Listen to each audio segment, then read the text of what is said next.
नमस्ते दोस्तों। आज सुनिए आज की पीढ़ी का व्यवहार। विनी, दिव्या का विवाह पास आ गया है। पहले सोच रही थी सब काम समय से निपट जाएंगे, पर ऐसा नहीं हो पा रहा है। थोड़ा जल्दी आ सको तो अच्छा है। बहुत काम है, समझ नहीं पा रही हूँ कहाँ से प्रारंभ करूँ। कुछ शॉपिंग कर ली है और कुछ बाकी है। दीदी, आप चिंता न करें, मैं अवश्य पहुँच जाऊंगी। आखिर मेरी बेटी का भी तो विवाह है, विनीता ने उत्तर दिया। विनीता अपनी बड़ी बहन सुनीता की बात मानकर विवाह से लगभग 15 दिन पूर्व ही चली आई थी। उसकी 7 वर्षीय बेटी पूर्वा भी उसके साथ आ गई थी। विशाल विक्रांत की पढ़ाई के कारण बाद में आने वाले थे। विनीता को आया देखकर सुनीता ने चैन की सांस ली। चाय का प्याला उसके हाथ में देते हुए बोली, पहले चाय पी ले, बाकी बातें बाद में करेंगे। विनीता ने चाय का प्याला उठाया। टूटा हैंडल देखकर वह आश्चर्य से भर उठी। ऐसे कप में किसी को चाय देना तो दूर, वह उसे उठाकर फेंक दिया करती थी। पर इतने शानो शौकत से रहने वाली दीदी के घर भला ऐसी क्या कमी है जो उन्होंने उसे ऐसे कप में चाय दी। मन किया वह चाय न पिए, पर रिश्ते की मर्यादा को ध्यान में रखते हुए खून का घूंट पीकर चाय सिप करने लगी। पर उसकी पुत्री पूर्वा से नहीं रहा गया। वह बोली, मौसी, इस कप का हैंडल टूटा हुआ है। क्या? मैंने ध्यान ही नहीं दिया।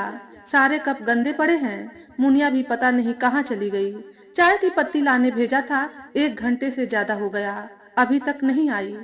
नौकरानियों से कप ही नहीं बचते। अभी कुछ दिन पहले ही तो खरीद कर लाई थी। दूसरा निकालूंगी तो उसका भी यही हाल होगा। वैसे भी विवाह से 3 दिन पहले होटल में शिफ्ट होना ही है। अभी तो हम लोग ही हैं, इन्हीं से काम चला लेते हैं, सुनीता ने सफाई देते हुए कहा। विनीता ने कुछ नहीं कहा। पूर्वा खेलने में लग गई। विनीता भी सुनीता के साथ विवाह के कार्यों की समीक्षा करने व उन्हें पूर्ण करने में जुट गई। कुछ दिन बाद नंदिता भी आ गई। उसे देखते ही सुनीता और विनीता की खुशी की सीमा न रही। दोनों एक साथ बोल उठी, अरे, अचानक तुम कैसे? कोई सूचना भी नहीं दी? मैं सरप्राइज देना चाहती थी। मुझे पता चला कि तुम दोनों अभी एक साथ हो, तो मुझसे रहा नहीं गया। मैंने सुजय से कहा कि विकी की परीक्षा की सारी तैयारी करा दी है। आप बाद में आ जाना। मैं जा रही हूँ। कम से कम हम तीनों बहनें दिव्या के विवाह के बहाने ही कुछ दिनों साथ साथ रह लेंगी। बहुत अच्छा किया। हम दोनों तुम्हें ही याद कर रहे थे। मुनिया, 3 कप चाय बना देना। और हाँ, नए कप में लाना, सुनीता ने नौकरानी को आवाज लगाते हुए कहा। फिर नंदिता की ओर मुखातिब होकर बोली, अगर पहले सूचना दी होती तो गाड़ी भिजवा देती। सुनीता दीदी की बात सुनकर विनीता के मन में कुछ दरक गया। नन्ही पूर्वा के कान भी खड़े हो गए।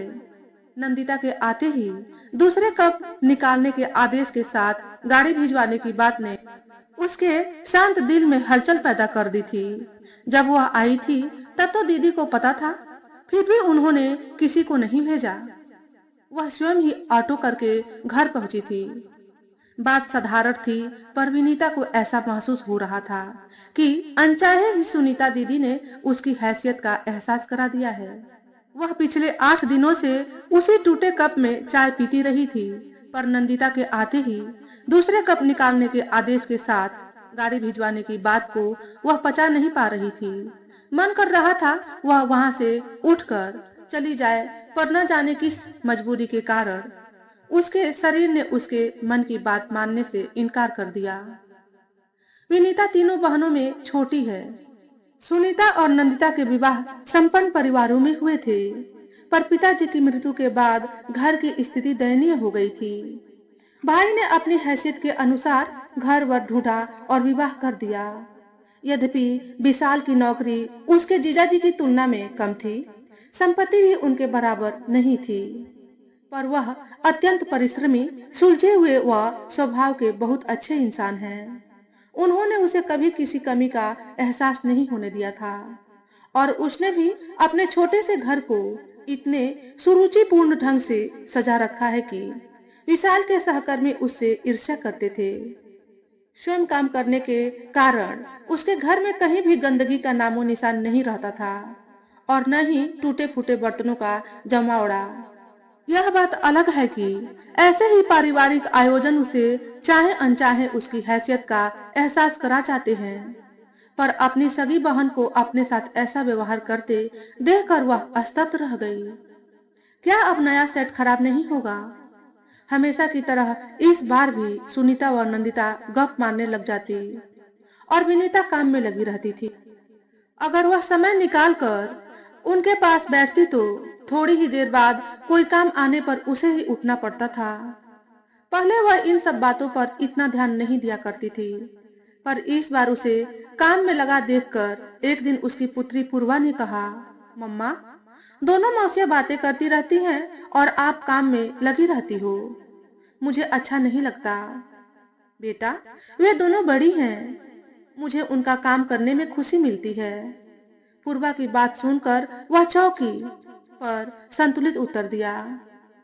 उसने उत्तर तो दे दिया, पर पूर्वा की बातें चाहे अनचाहे उसके दिमाग में गूंजने लगी। पहले भी इस तरह की बातें उसके मन में उठा करती थी, पर यह सोचकर अपनी आवाज दबा दिया करती थी कि आखिर वे उसकी बड़ी बहनें हैं। अगर वे उससे कोई काम करने के लिए कहती हैं, तो इसमें बुराई क्या है? पर इस बार बात कुछ और ही थी, जो उसे बार बार चुभ रही थी। न चाहते हुए भी दीदी का नंदिता के आते ही नए कप में चाय लाने व गाड़ी भेजने का आग्रह उसके दिल और दिमाग में हथौड़े मारने लगता। जब जब ऐसा होता, वह यह सोचकर मन को समझाने का प्रयत्न करती कि हो सकता है वह सब दीदी से अनजाने में हुआ हो। उनका वह मंतव्य न हो जो वह सोच रही है। आखिर वह उनकी छोटी बहन है, वे उसके साथ भेदभाव क्यों करेंगी? सच तो यह है कि दीदी का उस पर अत्यंत ही विश्वास है, तभी तो अपनी सहायता के लिए दीदी ने उसे ही बुलाया। उनका उसके बिना कोई काम नहीं हो पाता है, चाहे वह दुल्हन की ड्रेस की पैकिंग हो या बक्से को अरेंज करना हो, चाहे मिठाई के डब्बे रखने की व्यवस्था करनी हो, और तो और विवाह के समय काम आने वाली सारी सामग्री की जिम्मेदारी भी उसी पर थी। दिव्या भी अक्सर उससे ही आकर सलाह लेते हुए पूछती, मौसी, इस ड्रेस के साथ कौन सी ज्वेलरी पहनूंगी, या ये चूड़ियां, पर्स और सैंडल मैच कर रही है या नहीं। विवाह की लगभग आधी से अधिक शॉपिंग तो दिव्या ने उसके साथ ही जाकर की थी। वह कहती, मौसी, आपका ड्रेस सेंस बहुत अच्छा है, वरना मम्मा और नंदिता मौसी को तो भारी भरकम कपड़े या हैवी ज्वेलरी ही पसंद आती है। अब भला मैं उनको पहनकर ऑफिस तो जा नहीं सकती, फिर लेने से क्या फायदा? कहते हैं मन अच्छा ना हो तो छोटी से छोटी बात भी बुरी लगने लग जाती है। शायद यही कारण था कि आजकल वह हर बात का अलग ही अर्थ निकाल रही थी। यह सच है कि दिव्या का निश्चल व्यवहार उसके दिल पर लगे घावों पर मरहम का काम कर रहा था, पर दीदी की टोका टाकी असहनीय होती जा रही थी। उसे लग रहा था कि काम निकालना भी एक कला है। बस थोड़ी सी प्रशंसा कर दो और उसके जैसे बेवकूफ बादाम के गुलाम बन जाते हैं। मन कह रहा था व्यर्थ जल्दी आ गई, काम तो सारे होते ही कम से कम यह मानसिक यंत्रणा तो न झेलनी पड़ती। विनीता, जरा इधर आना, सुनीता ने आवाज लगाई। देख, यह सेट नंदिता लाई है दिव्या को देने के लिए। विनीता के आते ही सुनीता ने नंदिता का लाया सेट उसे दिखाते हुए कहा, बहुत खूबसूरत है। विनीता ने उसे हाथ में लेकर देखते हुए निश्चल मन से कहा, पूरे 2.5 लाख रुपए का है। नंदिता ने दर्प से सबको दिखाते हुए कहा, मौसी, आप मेरे लिए क्या लाई हो? वही खड़ी दिव्या ने विनीता की तरफ देखकर बच्चों सी मनुहार की। नंदिता का यह वाक्य सुनकर विनीता का मन बुझ गया। अपना लाया गिफ्ट उस बहुमूल्य सेट की तुलना में नगण्य लगने लगा, पर दिव्या के आग्रह को वह कैसे ठुकराती। उसने सकुचाते हुए सूटकेस से अपना लाया उपहार निकालकर दिखाया। उसका उपहार देखकर दिव्या खुशी से बोली, वाह मौसी, आपका जवाब नहीं। यह पेंडेंट बहुत ही खूबसूरत है, साथ ही व्हाइट गोल्ड की चेन, ऐसा ही कुछ तो मैं चाहती थी। इसे तो मैं हमेशा पहन सकती हूँ। दिव्या की बात सुनकर विनीता के चेहरे पर रौनक लौट आई। लाखों के उस डायमंड सेट की जगह हजारों का उपहार दिव्या को पसंद आया। यही उसके लिए बहुत था। विवाह खुशी खुशी संपन्न हो गया और सभी अपने अपने घर चले गए। विनीता भी धीरे धीरे सब भूलने लगी। समय बड़े से घाव को भर देता है। वैसे भी दिव्या के विवाह के बाद मिलना भी नहीं हो पाया। न ही दीदी आई और न ही उसने प्रयत्न किया। बस फोन पर ही बातें हो जाया करती थी। समय के साथ विकी को आईआईटी कानपुर में दाखिला मिल गया और पूर्वा प्लस 2 में आ गई।